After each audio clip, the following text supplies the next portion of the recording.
भाभी हम जा रहे हैं। ठीक है। सौरभ, सौरभ, इनको क्या हुआ? इतने सारे पैसे। भाभी एक मिनट रुको, तुम भाभी का पर्स।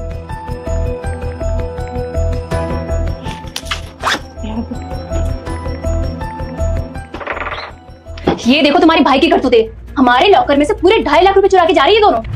भाभी क्या बोल रही हैं आप? भला मैं अपने घर से पैसे क्यों चुराऊंगा?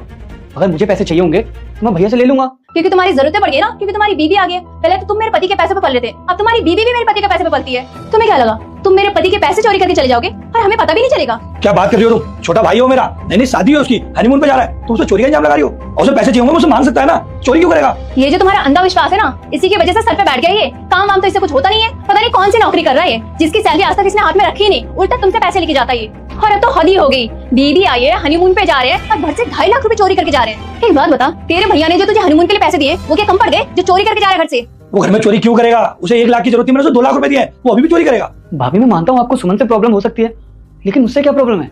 आप मुझ पे चोरी का इल्जाम क्यों लगा रही हो? मुझे ये समझ में नहीं आ रहा। और भैया, भाभी मुझ पे विश्वास नहीं कर रही, कम से कम आप तो मुझ पे विश्वास करो। और वैसे भी भैया, मुझे कभी भी पैसों की जरूरत होती है तो आप मुझे कभी मना ही नहीं करते।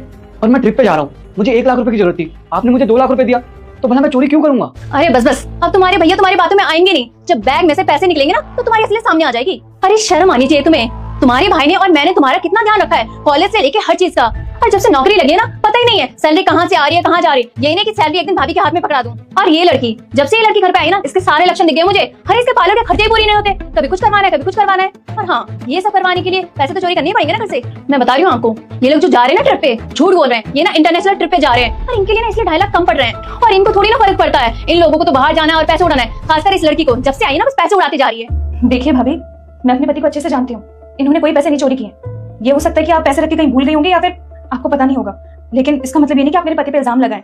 बस ये इमोशनल ड्रामा मेरे सामने करने की कोई जरूरत नहीं है। तुमने अपने पति को तो वश में कर लिया, लेकिन मैं तुम्हारी बात में नहीं आने वाली। अरे जब से आई हो ना, तुम्हारे लक्षण देख रही हूँ मैं, समझ आ रहा है तुम कैसी लड़की हो। बस प्लानिंग तो बहुत अच्छी की थी तुमने सुमन, कि बाहर घूमने चले जाओगे घर से पैसे चोरी करके, और हमें ये बोलोगे हम तो घर पे थे ही नहीं, और जो नौकर चाकर है उन लोगों ने चोरी किए पैसे, और खुद को बचाने के लिए नौकर चाकर पे इल्जाम लगा दोगे। अरे मैं तो कहती हूँ इनका बैग खुलवाओ, इनके बैग से ना अभी पैसे निकलेंगे, और अगर पैसे निकल गए ना तो इनको ना घर से धक्के मार के निकालेंगे। 1 सेकंड रुका। देख रुस्तम, तेरी भाभी कभी घर में कलेश नहीं करती, और इस बात का इतना बड़ा इशू होना है ना, तो पक्का कोई ना कोई बात है। देख रुस्तम, तू मेरा छोटा भाई है, मैं तेरे को प्यार से समझा रहा हूँ। अगर तूने पैसे लिए तो यार टेबल पर रख दे, सारी बात यहीं खत्म हो जाएगी। और एक बात और मैं तुझे क्लियर कर देता हूँ, बैग चेक करने पे अगर पैसे निकले तो मैं भूल जाऊंगा तो मेरा छोटा भाई है। समझ गया भैया, आप सीधा सीधा बोलो ना कि आपको आपके भाई पे बिलीव नहीं है। अरे भाभी तो किसी और घर से आई हुई है, उनको मेरे पे विश्वास नहीं है, लेकिन मैं तो आपका सगा छोटा भाई हूँ। कभी नहीं सोचा था भैया